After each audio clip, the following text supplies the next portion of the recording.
What's up, everybody? Welcome into the Fantasy Six Pack Network. I'm your host, Dylan Clemons. Here with me today to continue our trading camp check-in shows is Joe Bond, founder of Fantasy Six Pack.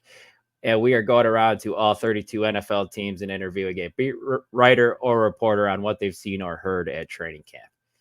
In this episode, we are talking Seattle Seahawks, and here helping us do so is Mookie Alexander, who is a producer at Field Goals, which is the Seahawks blog over at SB Nation. Mookie, I appreciate you giving us your time in such a busy part of the year. How are you doing today? I'm doing all right. There's a part of me wishing I could have been down in Nashville with the other reporters with the joint practice going on between the Seahawks and Titans, because it didn't quite escalate into fights, but it sounds like there was some mad crap talking about back and forth between the Seahawks and Jamal Adams and Quandre Diggs a couple of there it is. So it all got kicked off, but it's all in good fun. It sounded like it didn't sound malicious or anything. Getting chippy. Love it. Before we jump into the interview, I want to remind everybody listening and watching, please hit that like button. Please subscribe to the channel if you haven't already. And then head on over to fantasy6pack.net/plans to become an all-access member, where you get access to our award-winning rankings, draft cheat sheets, an F6P Discord where you can ask all your custom league questions and advice to anybody on the Fantasy Six Pack staff. And that truly is the best part about it. And right now you can save a little cash as well by using promo code F6PNFL24, and you get 15% off there. But without further ado, Joe, let's jump into things. And can you hit Mookie with our first question we got for him? Yeah, man. So start here with a quarterback. Geno Smith had a bit of a down year last year. We saw the receivers and everybody kind of the offense in general just struggle with that. Some of it was offensive line related. Do you see this offensive line improved this year so that Geno's going to improve, or is there some hint that Sam Howell is going to get a look at some point this season? I would say the only way Howell gets a look is if Geno reverts to Jets Geno at any point, or he gets injured.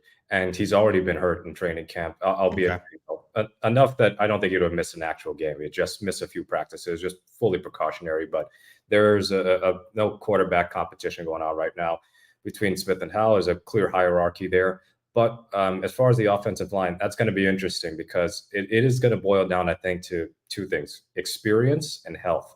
So the health part is right tackle Abe Lucas, who was a real gem in the third round for Seattle, really good in his rookie season. But last year he missed much of the year with an unspecified knee issue. He's still on the PUP list right now, so we don't even know if he's going to be ready for week one. It was indicated by ESPN's Jeremy Fowler, I believe, that the team believes he'll be ready for week one, but I'm in the mind of I'll believe it when I see it. So if he doesn't go, then George Fant would be the backup right tackle, and I'm at least comfortable with him because he was with the Seahawks before as a starting tackle. Actually, he was a backup initially and then became a starter. He was a starter with the Texans last season, and he was starting with the Jets. So I'm comfortable with Fant a lot more than a 41-year-old Jason Peters having to get right tackle snaps this late into his career. But then you look at the experience. Right guard's going to be a question mark, because you have rookie Christian Haynes and second-year player Anthony Bradford, both in competition for that starting spot. And Thursday's practice, Haynes got first-team reps, I think, for the first time all camp. Extended first-team reps instead of like first-team reps because somebody's injured. So this is a serious competition. Left guard should be Laken Tomlinson's job, although he struggled a bit against the Chargers. And then center, the inexperience of Oluwatimi, I think, might have had some factor in why Seattle signed Connor Williams, the former Miami Dolphins center. Yep. He is in line to be the starter week one. He tore his ACL last year, and that's why he was still on the market for so long. But if Williams is anywhere close to his Dolphins form, then he could solidify that Seahawks offensive line. And then left tackle Charles Cross, he has been one of the standouts in training camp, and he should be one of Seattle's best offensive linemen. So in theory, I think Seattle's offensive line should improve. I'm not saying it's going to be great. It's been about 20 years since I could last say the Seahawks had a great offensive line. But if it's even mediocre, that's enough for Geno Smith to function and for the rest of the offense to function at a high level. Really, the key for the offensive line is, can you function in the red zone? Because the Seahawks have been one of the worst red zone teams over the last two seasons. Mm-hmm. That is not necessarily something that correlates from season to season because it is such a small sample size of plays. But if the red zone offense can improve, and I think the offensive line is a big help on that front, then the Seahawks should be scoring more points, and Geno should be back to producing at a high level. All right.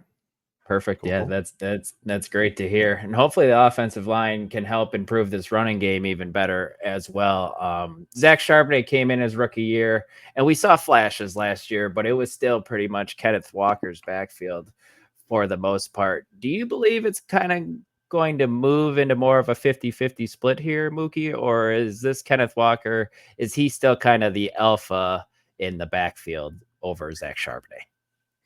You know, it's interesting because I've wondered whether or not the Seahawks would go sort of 1A and 1B at running back, because these are 2 second-round picks. You took him back-to-back years, pretty high up in the draft. But yeah, Walker was clearly the top back. Well, he had to be in 2022 because Rashad Penny, since retired, got injured. So Walker had to be the starter the rest of the year. But even last year, Walker still took the lion's share of the snaps. He did miss a couple of games, but when Charbonnet had the opportunity to start, he wasn't overly effective. In a backup role, he was still pretty good. And he's really impressive in short yardage situation. But as an all-around back, I think Walker is superior. And I believe that Walker and Charbonnet are both going to be valuable as receiving backs this year. But with Walker, he just has that home run hitting ability, as cliche as that sounds. With his speed and ability to break tackles and his lateral agility and quickness in the open field, he's going to be the top back. He would have had a 1,000-yard season last year if not for the injuries, I would suspect. It was just that, again, he got hurt and the offensive line wasn't very good. So based on all the training camp reports and a little bit of what I saw when I was at practice a couple of weeks back, I think Walker is geared up for what should be a top 10 type of running back season. Interesting. Yeah. So clarify here, because all the stats I'm looking at says that actually the snaps were pretty close for these two. It was just the workload went all to Walker. Like Charbonnet was in there and he was running routes and stuff like that, and he was blocking, but it doesn't seem like he was getting a lot of carries. He actually, a little bit more targets, but like that's about it. Like, is that what you're seeing still? Like it's going to be that kind of role again? Yeah, I think we're going to see a fair bit of Charbonnet, more than just him in the 2-minute drill. We'll see him spell Walker from time to time, but it could also just be a field thing for Brian Grubb, the offensive coordinator, where, okay, this feels more like a Charbonnet game compared to a Walker game, but holistically in the big picture, Walker is still going to be the top back. He's still going to get at least 15 carries a game, hopefully, as long as Seattle has a high number of offensive plays for once. Right. But yes, they didn't do last year. Decent value as a backup running back, because again, he had 462 yards rushing as a backup running back on 108 carries. Not terrible at all. I think we're going to see him maybe creep up above 500 or even 600 yards, where Walker could go like 1,200 and up. That's with my optimistic thinking that the Seahawks running game is going to be more creative, more expansive, and more effective than it has been the last couple of years. Sure. All right. So let's jump into the receivers here. And, we know DK is the guy, like he's the wide receiver 1. He's the alpha on this team. The big question going into this year is who's the number 2? Is it still going to be, old reliable Tyler Lockett, or it has JSN kind of leaped him at practices and been that wide receiver 2? Should JSN be the wide receiver 2? I actually think so. Will he be is a different story, because Tyler Lockett is not, to me, he's not past his prime just yet, but he is probably past his physical prime in the sense that the speedy 60, 70-yard touchdowns are probably a thing of the past. And ever since he broke his ankle in 2016, his willingness to take on contacts has definitely changed. And again, no issue with that. Self-preservation, he's only missed a handful of games since then. But with Smith and Jigba, they drafted him in the first round for a reason, not to be Metcalf's replacement, but to more be Lockett's replacement, because he is on the other side of 30, and next year is the final year of his contract, and it's going to be a hefty final year of his contract. It's somewhere around $30 million cap hit. So with Smith and Jigba as the third option, as the third wide receiver in his rookie season, he had 63 catches for 628 yards, 4 touchdowns. So again, not eye-popping stats for a first-round receiver, but when you contextualize the fact that Metcalf and Lockett were going to get the majority of the targets, and then, of course, the offensive line really messed up the passing game and what they wanted to do. Not that bad for Smith and Jigba. He's been one of the stand-up performers again in training camp. Interestingly enough, he got some reps in the preseason game against the Chargers. So and he was he was the only first-team guy to get first team reps among the wide receivers and tight ends against the Chargers. Don't know if that'll happen with the Titans, but I think that Smith and Jigba is ready to take that next step. Keep in mind, he missed a little bit of time in training camp and in preseason with injuries, including that wrist injury suffered in preseason, but he didn't miss any actual games, but he was still behind on the playbook a bit. The depth of target was very short because the offensive line was struggling, so they gave him quick screens and quick 4, 5, 10-yard plays. But I think his route tree is going to expand. If he can cut out the drops, that'd be great, because he did have, I think, 10 drops credited or somewhere in the double digits last season. But I'm confident that'll be fixed. But they're going to trust him more with deep shots, intermediate stuff, getting matched up with linebackers over the middle on crossing routes. So I think Smith and Jigba is going to be the number 2 receiver on the Seahawks behind DK Metcalf. And if all goes well, that could be a 1A, 1B, because Metcalf and Smith and Jigba don't really have the same skill set. Metcalf is really your open field deep shot guy, whereas Smith and Jigba is got kind of the best of Metcalf, some of the good things of Metcalf, some of the good things with Lockett. So I'm excited to see what JSN can provide in year 2. That's awesome to hear. JSN's definitely a value right now in fantasy football. He's going late too, which is good. I like to hear that he's standing out in camp. Staying with the pass catchers, I want to move over to the tight ends. Noah Fant, he's shown flashes. He's an athletic, big guy. He just doesn't see a lot of volume, especially since coming to the Seattle offense. New offensive coordinator Ryan Grubb comes over. Shane Waldron is out. Do you see Noah Fant's role being any different in this offense? Do you see any more volume coming his way? I do, because of the way they revamped the tight end position. So the last couple of years, it was Noah Fant and Will Dissly and Colby Parkinson. Dissly got cut. He's with the Chargers. Parkinson signed a pretty decent contract with the Los Angeles Rams. And with Tyler Higbee out for who knows how long, Parkinson may very well be the top tight end for the Rams for the foreseeable future.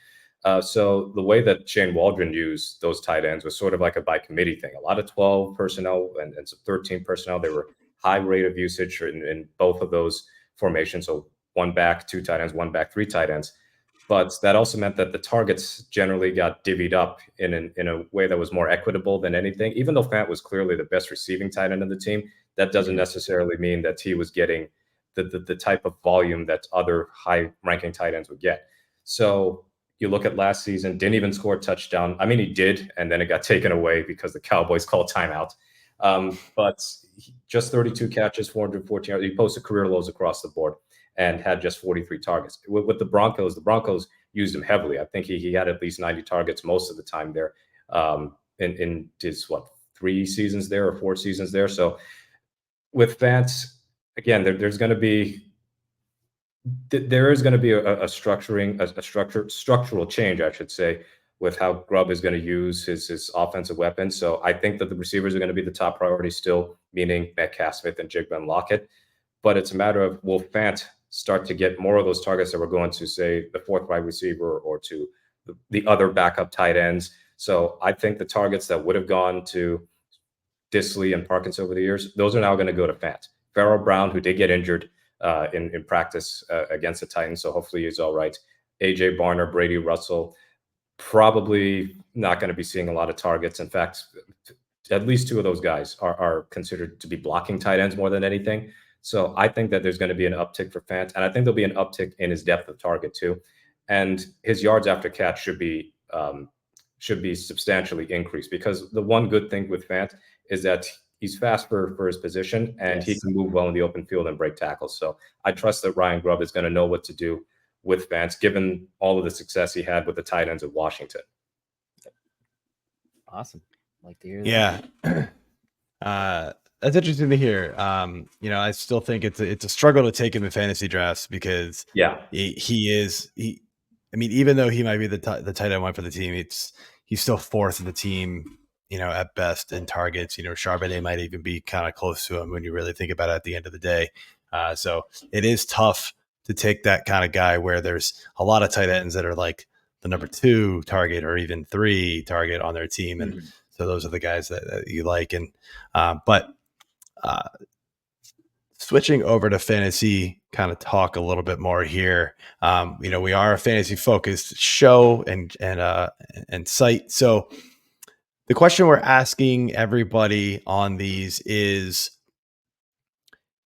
what's one player that you've seen in camp that is going to surprise people, good or bad, this season that fantasy managers need to keep close watch on? I can't think of anybody bad. And just going back to Fant for a second, yeah, it's a great point. If I was doing fantasy drafting, which I've got in a couple of days, I would not take Fant very, very high compared to, say, Dallas Goedert, Kelsey, Dalton Right. Schultz, Yeah. et cetera, because they feature more heavily in their offenses than Fant will for Seattle. But two names I would keep an eye on, and they're both wide receivers. Jake Bobo, who's a bit of a folk hero in Seattle already. He didn't light the world on fire in his rookie year, but undrafted, he had 19 catches for 196 yards and 2 touchdowns. He also had a rushing touchdown, and he was the 4th wide receiver on the team. He's still going to be wide receiver 4 now, but as a red zone target with his body control and the way that he is able to catch just about everything his way, he could be one of those low volume guys who gets more touchdowns than some wide receiver 2s, I think, because he can be that jump ball option that, of all the things I love about DK Metcalf, jump ball 50-50 situations, not his strength. But Bobo seems to be really adept at that. He had some great touchdowns in training camp, including a back shoulder one that I saw at that camp at Lumen Field. And he had an actual great 50-50 catch against the Arizona Cardinals as one of the catches of the year. So keep an eye on Bobo for a little more workload in the offense, and again, as a red zone target. And then Laviska Shenault, kind of a bust in Jacksonville. Didn't do he did his career didn't really get revived in Carolina, but he's going to be, in all likelihood, a special teams returner. But he also has the versatility to be both a receiving option and somebody who could get some carries. I mean, he was getting running back carries last season, I think, with Carolina, and in fact, he has 50 rushing attempts over his 4 seasons in the NFL. So I can see Shenault being sort of that gadget type of receiver who will get a couple of catches here and there, be that yards after catch option, and if he's going to take handoffs and be in those types of creative plays that I expect Ryan Grubb to have with Shenault in motion, maybe motion out of running back, I think Shenault can be that guy because of his speed and what he can do in the open field. So I think that Shenault is an option to keep an eye on in terms of just, bottom of your bench in fantasy. Yeah. Awesome.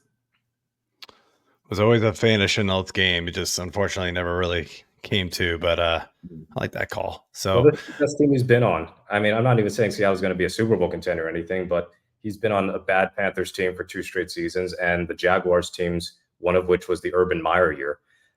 yeah, this is not good environment where, Seattle's not projected to make a deep playoff run. I don't think they will, but they shouldn't be a laughing stock like Carolina and Jacksonville have been. So they might know how to utilize them better and have the quarterback play and the offensive scheming to get the best out of him and kind of showcase why he was picked so highly. Yeah, no, it makes sense. Great Makes point. sense. Yep. All right, man. Well, that's all we've got. So I want to thank you for coming on, and this was great information.